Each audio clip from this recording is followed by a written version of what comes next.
Zamyslel sa už niekto nad tým, ako farby ovplyvňujú naše nákupné rozhodnutia? Alebo prečo niektoré webové stránky pôsobia tak nejak, dôveryhodnejšie ako iné? Dnes sa spolu ponoríme do fascinujúceho sveta vizuálnej komunikácie a odhalíme tajomstvá, ktoré sa skrývajú za každým jedným obrázkom a dizajnom. A začneme pri tej úplne najzákladnejšej veci, pri podstate toho, čo vlastne vidíme.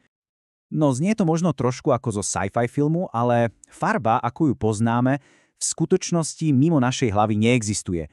Je to len ilúzia, taký malý trik, ktorý vytvára náš mozog na základe svetla, čo nám dopadá do očí. Takže ten banán sám o sebe vôbec nie je žltý. Žltý je len v našej interpretácii. Predstavme si to asi takto. Elektromagnetické spektrum je ako obrovská klávesnica piána a naše oči, tie dokážu zahrať len pár klávesov niekde v strede, od fialovej po červenú.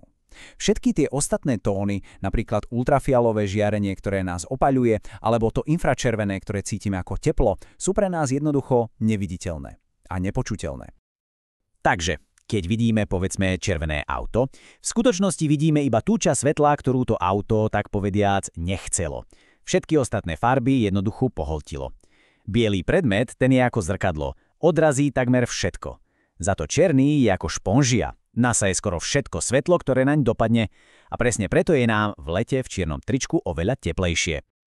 Dobre, takže teraz už chápame, ako farby vnímame, je čas naučiť sa ich jazyk. Áno, počujete správne, farby majú svoju vlastnú gramatiku a slovnú zásobu a práve tu používajú dizajnéri na to, aby nám vyrozprávali vizuálne príbehy. Poďme si predstaviť, že každá farba je ako postava v divadelnej hre. Má 3 základné vlastnosti. Prvou je tón, to je jej meno, napríklad červená. Potom sítosť, to je jej osobnosť, či je taká výrazná alebo skôr utiahnutá. A nakoniec svetlosť, to je jej nálada, či je veselá a svetlá alebo skôr smutná a tmavá. Tieto 3 veci spolu vytvárajú úplne jedinečný charakter každej jednej farby. A teraz prichádza tá najdôležitejšia časť, lebo kombinovanie farieb to nie je žiadna alchémia alebo náhoda. Je to veda a umenie zároveň a riadi sa celkom presnými pravidlami. Tieto pravidlá, alebo teda farebné schémy, sú niečo ako hudobné akordy. Tá správna kombinácia dokáže vyvolať naozaj silné emócie a vytvoriť dojem, na ktorý sa len tak nezabúda. Tak sa pozrime na týchto 6 základných farebných receptov. Úplne hore je monochromatická schéma, ktorá používa iba jednu farbu v rôznych odtieňoch. Je to niečo ako elegantný čierno-biely film. A naopak úplne dole je tetradická schéma. Tá kombinuje 4 farby a je ako pestrofarebný karneval v Riu. Každá jedna schéma má svoj vlastný charakter a hodí sa na inú príležitosť. Farby nie sú len pekné na pohľad, oni nám aj rozprávajú príbehy. Modrá farba na logu banky nám podvedome hovorí, vaše peniaze sú u nás v bezpečí. Zelená farba na obale bioproduktu zase kričí, som zdravý a prírodný. Tieto symbolické významy sú hlboko zakorenené v našej kultúre a dizajneri to samozrejme veľmi dobre vedia. Tak, teóriu farieb máme. Poďme sa teraz pozrieť, ako sa s nimi čaruje v digitálnom svete. Webové stránky, aplikácie, sociálne siete, to všetko je jedno obrovské plátno, na ktorom dizajneri maľujú pomocou pixelov a kódov. Predstavme si, že maľujeme obraz. Pri tlači používame farby, ktoré si miešame na palete. Ale v digitálnom svete nemaľujeme farbami, maľujeme svetlom. Každý jeden pixel na obrazovke je vlastne ako taká maličká žiarovka, ktorá môže svietiť v miliónoch rôznych odtieňov. A to otvára úplne nové možnosti, ale samozrejme prináša aj nové výzvy. Písmo je tak trochu ako oblečenie pre slova. Na webe musí byť nielen pekné, ale hlavne funkčné. A presne preto existujú tieto pravidlá, ktoré zabezpečujú, aby sa text na obrazovke dobre čítal. Zaujímavé je, že mnohé z nich vychádzajú zo stáročných tradícií kníh tlače, len sú prispôsobené pre digitálne prostredie. Toto možno bude znieť paradoxne, ale najlepšie webové stránky sú často tie, ktoré nás absolútne ničím neprekvapia. A prečo? Pretože rešpektujú naše zvyky a očakávania. Proste vieme, kde máme hľadať menu, kde je logo a kam kliknúť pre prihlásenie. Dizajneri, ktorí sa snažia byť za každú cenu originálni, často zabúdajú na to najdôležitejšie, na používateľa.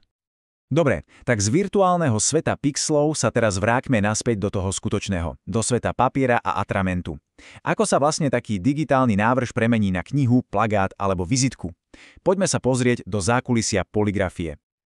Viete, už od čias Gutenberga je základným princípom tlače vytvorenie nejakej matrice, ktorá potom umožňuje rýchlo a lacno vyrobiť obrovské množstvo kópií.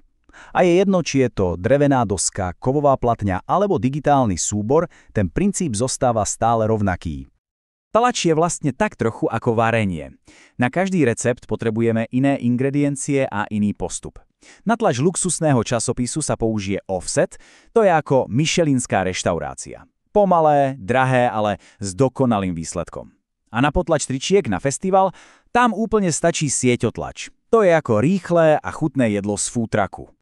Dnes už tlačiarne našťastie nepoužívajú filmy a chemikálie ako kedysi. Vďaka technológii CTP, čiže Computer to Plate, sa digitálny návrh prenáša priamo na tlačovú platňu pomocou lasera. Je to skoro ako 3D tlač, len v dvoch rozmeroch. A celý tento proces je nielen rýchlejší a presnejší, ale aj oveľa ekologickejší.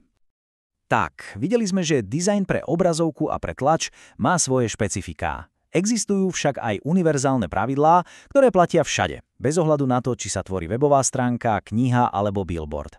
Sú to jednoducho nadčasové princípy, ktoré oddelujú dobrý dizajn od toho zlého. Každá dobrá prezentácia, film alebo dokonca aj vtip má tú istú štruktúru. Úvod, ktorý nás vtiahne do deja, jadro, kde sa odohráva to najdôležitejšie, a záver, ktorý to celé pekne uzavrie a zanechá silný dojem. Bez tejto štruktúry by aj ten najlepší obsah bol iba chaotickou zmesou informácií. A je úplne jedno, či sa navrhuje mobilná aplikácia, jedálny lístok v reštaurácii alebo návod na použitie, tieto princípy sú kľúčom k úspechu. Jednoduchosť, čitateľnosť, kontrast, to sú tie piliere, na ktorých stojí každá dobrá vizuálna komunikácia. Menej je viac. Toto slávne heslo architekta Miesa van der Rohe platí v dizajne dvojnásobne. V dnešnom presýtenom svete informácií je najväčšou výzvou povedať toho veľa s málom. Odstrániť všetko zbytočné a nechať len tú čistú podstatu. To je to skutočné majstrovstvo. Odteraz sa už asi nebude možné pozerať na svet tými istými očami. Uvidíte farby, tvary a kompozície, ktoré ste si predtým možno nevšímali. Začnete si klásť otázky. Prečo je to takto? Čo mi tým chcel autor povedať? Tak vitajte v klube. Svet vizuálnej komunikácie je jedno nekonečné ihrisko plné objavov. Prajem zábavnú hru.